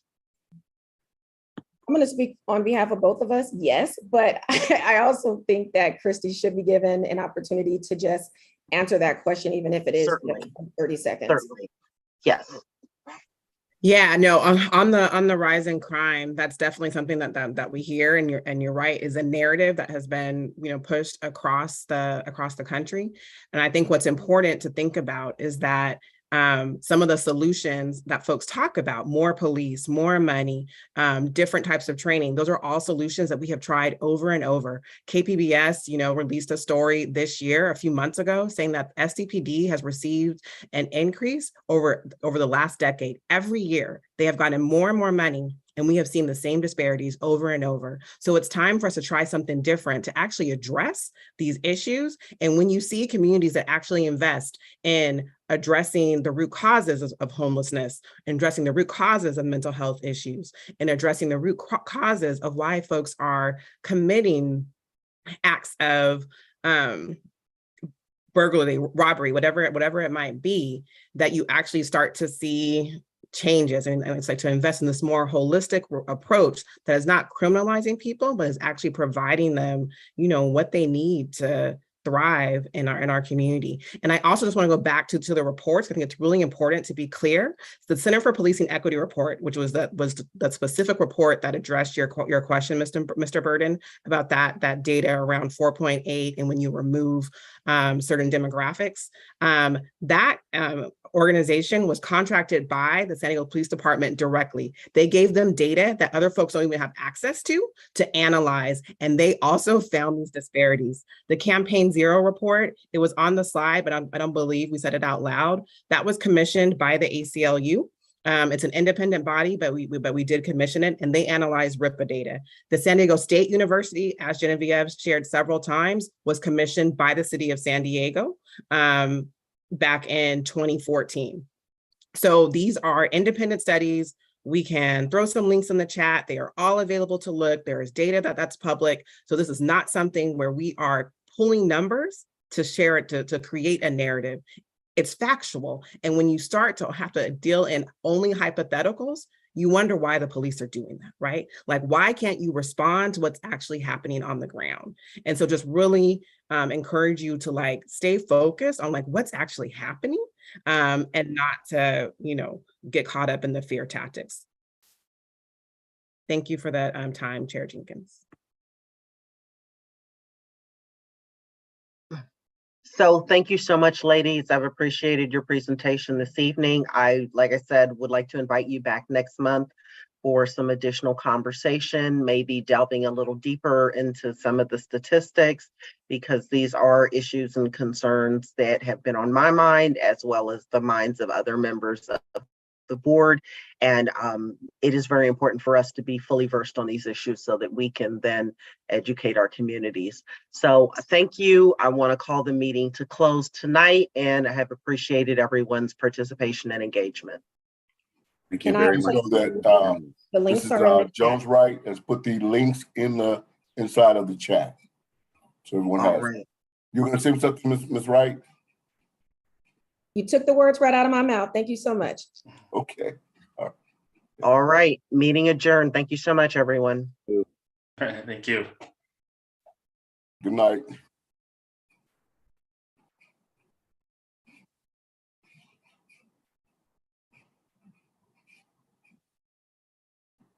All right, Norma. Good night now.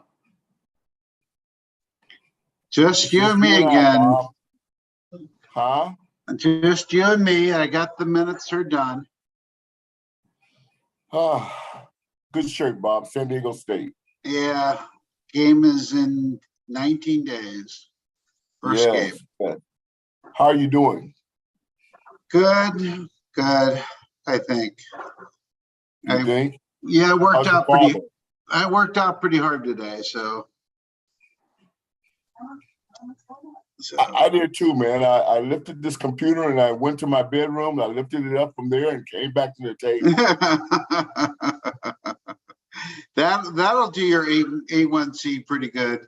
Yeah, for sure. I did have a fruit drink, though. I did make a fruit drink today, so I used my, I made a smoothie today.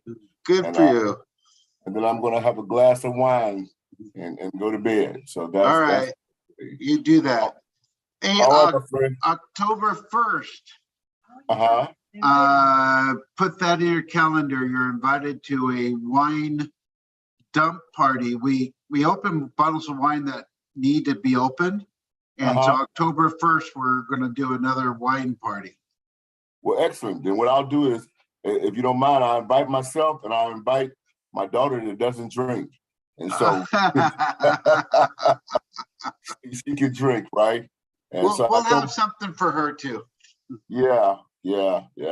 I keep telling the folks that when the folks at the wine, at the wedding asked Jesus for wine, I said, I don't want to become a theologian, but Jesus made the wine for them, okay? And they drank the wine. Right. And that they didn't want no wine that tasted like water. They wanted wine, wine, right? And I said, when Paul was talking about, when he told Timothy that wine is good for your stomach, that was a good wine. It wasn't no water. It wasn't no Morgan Davis. It wasn't. Oh, it was wine. So stop trying to make this stuff like water. You know, some of the best wine in California during the Prohibition were churches that stayed open, and churches they made wine for churches, and those wines are some of the best ever made. Yes, sir. Yes, sir. All right, I'll talk to you soon. All right, good night now. We got to get Chief Nestlite. I think he's dodging us. No, he's been busy, man. He's become a politician. Yes, I know. And I talked to Shelley Zimmerman for about 30 minutes a couple weeks ago about Nestlite and the pressure that he's facing. And I have a better understanding perspective of what the police chief does from another police chief. So I get it. Right. But that he's paid to deal with people like us, though. Yeah. And I have to give him thanks because he called down for my son, Weatherford, you know. And so again, he has done a lot. All right, my friend, I'm gonna get off. Talk to you soon. Okay.